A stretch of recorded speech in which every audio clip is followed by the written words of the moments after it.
The phone call came at 2:47 a.m. I remember the exact time because I was half asleep.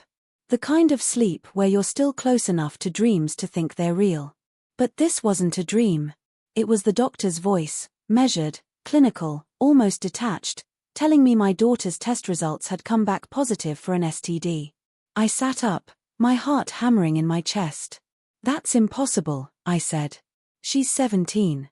The silence that followed was long enough to make me feel like the floor had disappeared beneath me. "I'm sorry, Mr. Lewis," the doctor said finally. "We'll need to talk about treatment."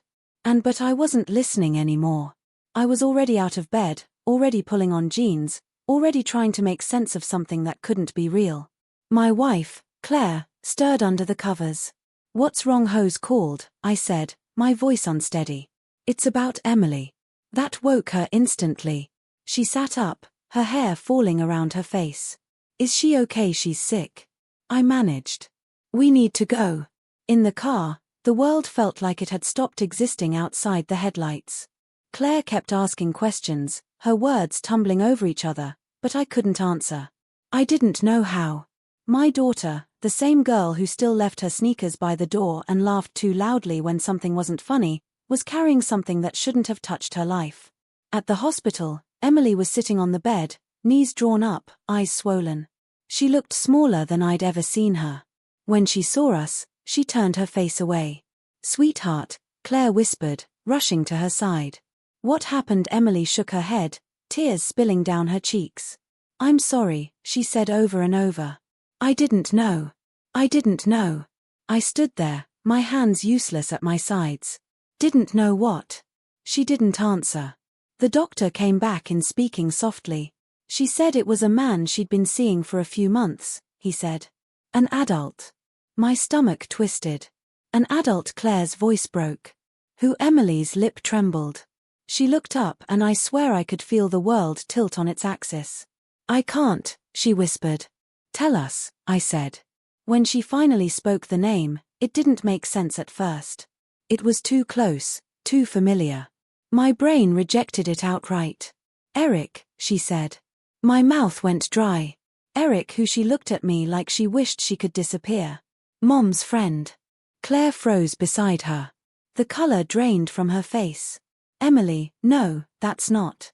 The sound that left me wasn't human. "Eric, what?" Emily's voice was barely audible. "Eric Miller." The room seemed to collapse around us. Eric Miller, our neighbor, my coworker, the man who came over every other Friday with beers and stories about his divorce. I turned to Claire, but she wasn't looking at me. Her eyes were fixed on the floor, her shoulders trembling. That was the moment I knew. "You knew," I said. She looked up sharply, tears streaking her cheeks.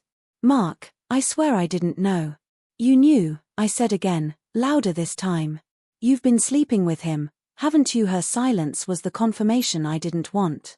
The world blurred. I could hear my pulse pounding in my ears. "Mark, please," she whispered. It was before anything happened with Emily. I didn't think. I stepped back, shaking my head. You didn't think the man you were sleeping with might go after your own daughter." Emily started crying harder, covering her face. Claire reached for her, but Emily pulled away like her touch burned. "I didn't know," Claire said again, her voice breaking. "I ended it months ago.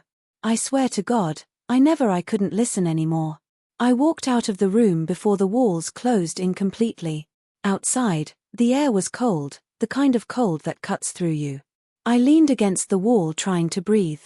I wanted to scream, to break something, to make the pain stop. But all I could see was my daughter's face, her shame, her confusion, and Claire's twisted with guilt. When I finally went back inside, the doctor was finishing up paperwork. Claire sat beside Emily, silent now, her hand resting on the bed but not touching her. The space between them was full of everything that had been destroyed. "Where is he?" I asked. Claire looked up. "Eric, where is he?" She hesitated. "Probably home." I left without another word. Eric's house was dark except for the kitchen light. I didn't knock. He opened the door in a t-shirt, barefoot, his expression turning from surprise to fear in an instant. "Mark, what's?" My fist hit him before he could finish. He stumbled back, blood already pooling at his lip. You touched her, I said, my voice shaking. You touched my daughter. He held up his hands, trembling. Mark, I didn't know she was your kid. She said she was 18. Don't lie, I growled. He started to cry, his voice cracking. I made a mistake, man. I'm sorry, please. I hit him again and again. I don't know how long it lasted before I stopped. When I looked down, he was still breathing, but barely. I didn't feel better. I didn't feel anything at all. By the time the police arrived, I was sitting on the curb, hands shaking, blood on my knuckles. They asked me what happened. I told them the truth. In the weeks that followed, everything unraveled.